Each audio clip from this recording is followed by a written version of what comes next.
Hola amigos, Dr. Labrinicky. In today's lesson, I'm going to help you be successful on the email reply in the free response section of the AP Spanish Language and Culture exam. Vamos a empezar. So the first thing that we need to do is understand what are the instructions for this portion of the exam. And if we understand the instructions ahead of time, this allows us to have a little bit more free time on the exam. We don't need to spend time reading the instructions once or twice. And it also prevents confusion. So if we get confused on the exam and do something incorrectly, we're going to lose points. So it's really important that we understand what are the instructions ahead of time, and that also we understand them clearly and we know what tasks we need to complete. So this comes from the College Board instructions from 2019. They state, your email reply should include a greeting and a closing and should respond to all the questions in the message. You should also ask for more details about something mentioned. You should also use a formal form of address. All right, so let's take a look at an outline on how we can address all of these tasks. Okay, so first thing they said is we need to come up with a greeting.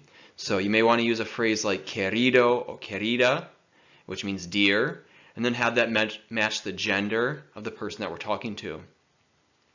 Okay, so in their email prompt, it might be something about a study abroad or volunteering in a museum or something like that. They're going to have a couple of questions. We need to make sure that we respond to both those questions, or that we respond to all the questions that they give us. Then we need to create a question, but not just any question. It needs to be about something that they've talked about in the email. But you can use your imagination and be creative and have fun with it, but you do need to create a question pertaining to something in the email. And then also we need a closing, and a good way to do that is with atentamente, which means sincerely, and then consign your name. And they also said we need to use a formal form of address, so that's going to mean the usted form.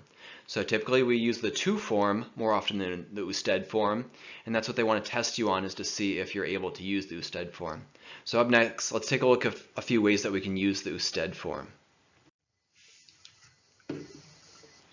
Okay, so instead of saying to, I want to say su for your. So I might say gracias por su respuesta. Thank you for your response.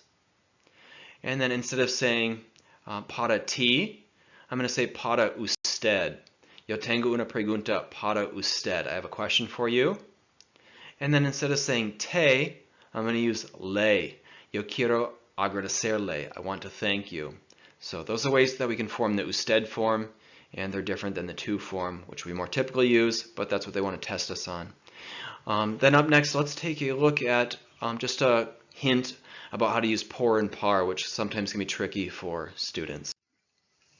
Okay, so should we use por or para? And I also have got a video that explains this a little bit more in depth, but these are just kind of some of the main points. There's many different rules for por and para, and that's why it can be difficult for students. But think of por, duration of time, around or through, can be some of the main uses. And para can be something's directly to, a deadline, or in order to. So just a couple examples here. Por cuánto tiempo estaré trabajando? How long will I be working? Or I might say, estaré en Quito para el 6 de junio. I'll be in Quito by the 6th of June. So those are some uses for por and para. I've got another video that explains those a little bit more in depth. All right, so that was lesson number 3, the email reply. Up next, we're going to take a look at the persuasive essay and how to come up with an outline for that. So I hope that you'll stay tuned in for that.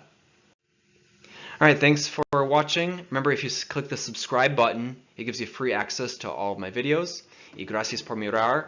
Y chao. Buena suerte en el examen de AP.